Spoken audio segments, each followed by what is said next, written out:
जय गुरुदेव। बढ़ रहे देश में बेजुबान जानवरों की हत्या। विभिन्न प्रकार के जानवरों को इंसान अपने जीव के खातिर उनका शिकार करता है, उनको मारता है। लेकिन ये इंसान ये क्यों भूल जाता है कि ये देश ये कर्म भूमि है। यहाँ कर्म प्रधान इस देश में है। जो यहाँ जैसा करता है उसको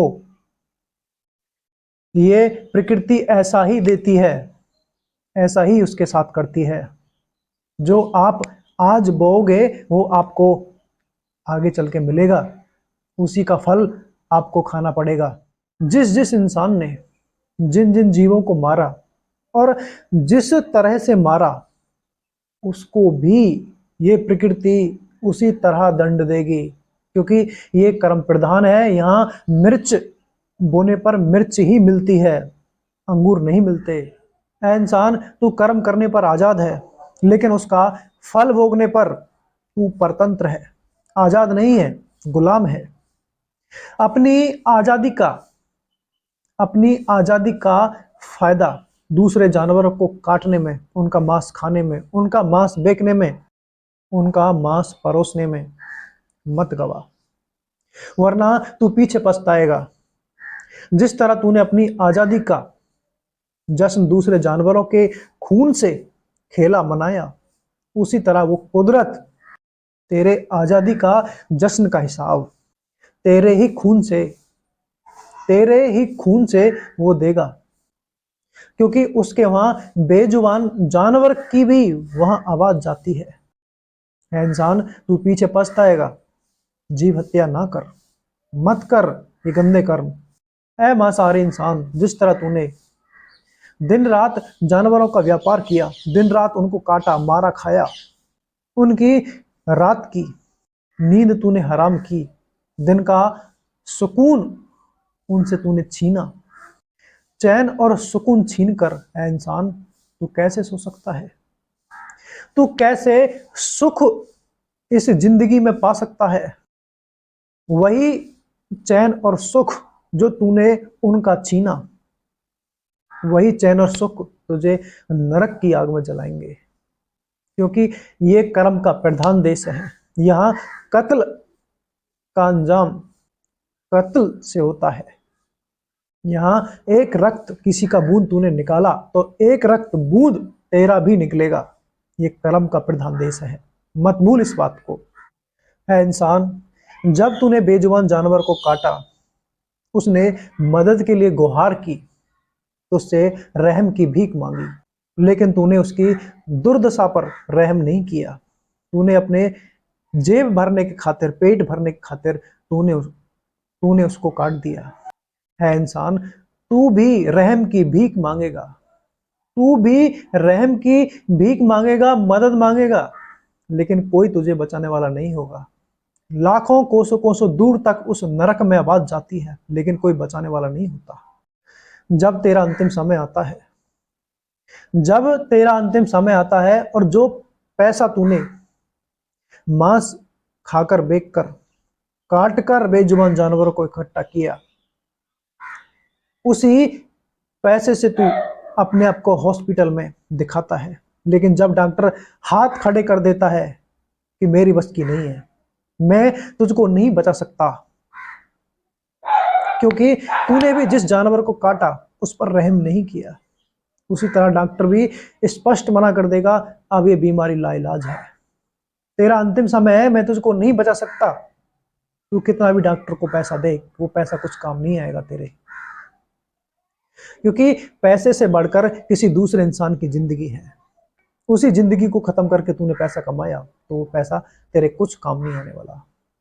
अंत समय यही पैसा तुझे ले डूबेगा, तेरी गले की रस्सी यही पैसा बनाएगा। अगर तुझे अपने आप को बचाना है, तूने जिंदगी भर मांस को काटा, खाया, बेचा, परोसा, अगर इन सजाओं से, इन गलतियों से तुझे अपने आप को बचाना है, तो उस मालिक से अपने गुनाहों की भीख मांग और दोबारा ऐसी गलती ना करने की कसम खा। और जो वक्त के कामले मुर्शिद हैं, उनके पास जाकर उनकी बंदगी कर, उनके चरणों में जा गिर। हो सकता है उनको तुझ पर रहम आ जाए, वो तुझे इन सजाओं से मुक्त करके तुझे अपने पास बुला ले। अभी भी समय है, सुधर जा वरना बहुत पछताएगा। किसी भी मजहब में मांस खाने के लिए नहीं लिखा। कोई भी धर्म, कोई भी मजहब, कोई भी ग्रंथ मांस खाने के लिए आपको प्रेरित नहीं करता, आपको हिदायत नहीं देता। और कोई भी कामले मुर्शिद, संत, महात्मा या अवतारी शक्तियां, किसी ने भी मांस नहीं खाया और नहीं मांस खाने के लिए उन्होंने बोला। फिर तू किस हिम्मत करके उन बेजुबान जानवरों को काटता है, उनका मांस बेचता है, परोसता है, खाता है? कौन सी हिम्मत है तेरे पास में जो तू उन पीर पैगंबरों को, उन कामले मुर्शिदों को, अवतारी शक्तियों को, उनकी अवहेलना करता है? क्योंकि वही शक्तियां इस धरती पर धर्म की स्थापना करने के लिए आती हैं, और उनकी अवहेलना तू करता है तो सोच तेरे साथ क्या होगा। वही होगा जो तूने उन जानवरों के साथ किया, वही होगा। सुधर जा, अभी भी समय है। तू देख 84 लाख योनियों में इन जीवों को किस तरह ये जीव दुख पाते हैं। ये बोल नहीं पाते, अपने दुख को किसी के सामने जाहिर नहीं कर पाते। इतना दुख इनकी जिंदगी में भरा हुआ है। तू इनको काट कर इनके दुखों को अपने ऊपर लेता है। तूने तो उसको काट कर दुख दिया, वो तो पहले से ही दुखी थे, तूने और उसको दुख दिया। लेकिन उसका दुख तेरे सर पे आ गया, उसका काटने का कर्म तेरे सर आ गया। अब उस दुख का भुगतान तू करेगा। जिस तरह सांप किसी छछूंदर को पकड़ता है और उसको काटता है, छछूंदर को फिर छोड़ता है, फिर पकड़ता है सांप, फिर छोड़ता है, फिर पकड़ता है, जब तक छछूंदर मर नहीं जाता तब तक उसे इसी तरह वो काटता है, छोड़ता है, काटता है, छोड़ता है। इतना दुख है 84 लाख योनियों में। क्या तू चाहता है कि मैं जीवों को काटने के बाद नरकों में सजा भुगत कर फिर मैं 84 में आ जाऊं? क्या तू चाहता है? जीवों की काटने की सजा पहले नरकों में मिलती है, फिर उसके बाद 84 लाख योनियों में आना पड़ता है, उसके बाद ये इंसान का जन्म मिलता है।